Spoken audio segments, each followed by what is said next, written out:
Guys, we have some really big news, and that news is staking ETFs and treasuries have finally been allowed in the United States. This will open up new avenues and probably pump up crypto because now these financial instruments have a way to get passive income, which a lot of people are going to look to. So buying these treasuries, these ETFs, these ETPs, these treasuries are going to be a pretty good idea for a whole new class of investors. So let's actually look at this news. The IRS opens the door for crypto ETFs trust to earn staking rewards. Now, there's obviously going to be some regulations that need to be followed, but I think banks are probably shaking in their boots over this because they just might be obsolete. So guidance from the IRS appeared to offer additional regulatory clarity for crypto staking through ETFs, or exchange-traded products, ETPs, which I think include ETFs. The U.S. Internal Revenue Service, or the IRS, the country's tax collection bureau, under the Department of Treasury, has updated its guidance for cryptocurrency exchange-traded products to include a safe harbor for trust to stake digital assets. Now, there are rules, extra rules on this, but the fact that they're being allowed is a big step forward. Scott Bessett said, the guidance offers a clear path to stake digital assets and share staking rewards with their retail investors. According to the guidance available on the IRS website, government agencies would allow crypto trusts to participate in staking, provided they are traded on a national securities exchange, hold only cash and units of a single type of digital asset. So, for them to actually to qualify for this, they can only hold one type of crypto. They can't hold like Ethereum and Solana or Ethereum and XRP. They can hold Ethereum or Solana or XRP or any other crypto, but they cannot hold one more. And they have to be held by a custodian, which is reasonable, and mitigate specific risks to investors. So this will actually hopefully draw more people into crypto. Today, the U.S. Treasury and the IRS News issued a new guidance giving crypto exchange-traded products, or ETPs, a clear path to stake digital assets and share staking rewards for their retail investors. This move increases investor benefits, boosts innovation, and keeps America the global leader in digital asset and blockchain technology. The impact on staking adoption should be significant, said Bill Hughes, senior counsel at Consensus in a Monday X post. This safe harbor provides long-awaited regulatory and tax clarity for institutional vehicles such as crypto ETFs and trusts. So this should actually boost more money coming into crypto. Now, I don't know how much it's going to impact it immediately, but down the line, this should open up a lot more wallets to crypto since they have passive income. And it's going to allow them to participate in staking while remaining compliant. It effectively removes a major legal barrier that had discouraged fund sponsors, custodians, and asset managers from integrating staking yield into regulated investment products. So yeah, obviously, banks have tried to stop crypto yields, crypto staking, stablecoin yields, stablecoin staking, things like that, because it obviously affects their business because they have to compete with that. But now, at least for ETPs and ETFs, they can participate in that. The guidance followed the U.S. SEC's guidance in September, approving generic listing standards, expecting the result in greenlighting crypto exchange-traded funds. So this is probably going to take, I would say, at least a few months to actually affect the market.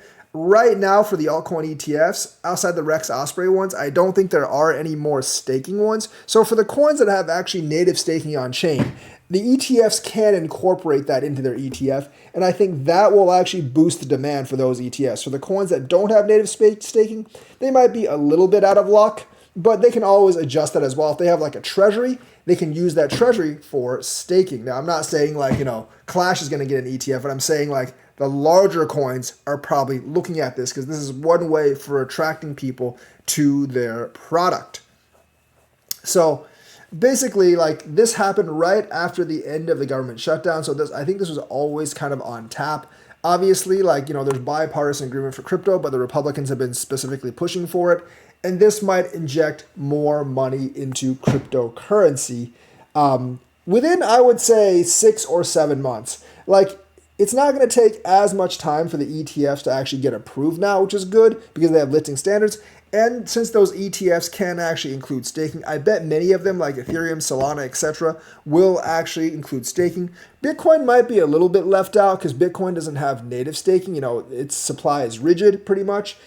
We don't really know where those coins are going to come from if they actually do include staking. So this might actually give some altcoins, including Ethereum, I'm going to include Ethereum as an altcoin here, an edge over Bitcoin and might draw some of that money towards alts. Now, not every alt has an ETF, but like I said, I think we can see 20 or 30 alts in the near future that will actually get these ETFs. So this guidance is very, very bullish for the market and could pour billions of dollars into the market, which is obviously what we are hoping for. A lot of you realize that Uniswap actually jumped 38%, and we're going to talk about why. They actually did propose a burn, I think it's like 16%, and they want to do a fee switch as well, which definitely would help Uniswap. So the Uniswap token rose over 38% after the introduction of a protocol fee switch and burning mechanism that could strengthen Uni. The native token behind Uniswap rallied over 38% after the Uniswap Foundation and Uniswap Labs introduced a proposal aimed at making holding the token more appealing to investors. Obviously, reducing the supply will contract the supply, and that makes the supply-demand shift in favor of higher-priced coins. Among the potential changes outlined in the unification proposal are activating a protocol fee mechanism to burn Uniswap, 16% burn, I believe, and building a protocol fee discount auction system to increase liquidity provider returns. So that has something to do with like providing liquidity via DeFi and essentially like increasing those rewards, which, if more people participate in Uniswap DeFi, that locks up more coins because you have to hold Uniswap for that. So they plan to burn about 100 million Uni, roughly 16% of the Uni circulating supply from the treasury, which could further improve the supply and demand dynamics of Uni. So they're burning it from the treasury, so it's not like active supply right now, but that will affect dilution in the future.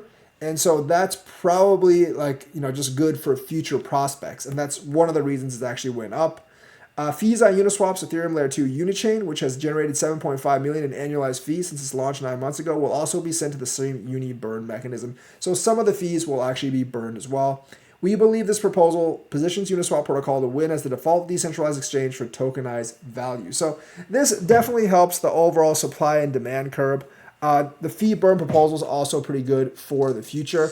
And I think this will actually make Uniswap more attractive to potential investors. So that's why Uniswap actually went up. It could be like a one-time burst. It could actually go on for a few days. I'm not really sure. I think people are overreacting a little bit to the burn, but the burn does have like a 16% physical effect, although it doesn't really explain why this coin all of a sudden went up 38%. And I do think that is an overreaction. So that's the news for today. Let me know what you think. Like and subscribe, hit that bell notifications button. Thank you and have a nice day.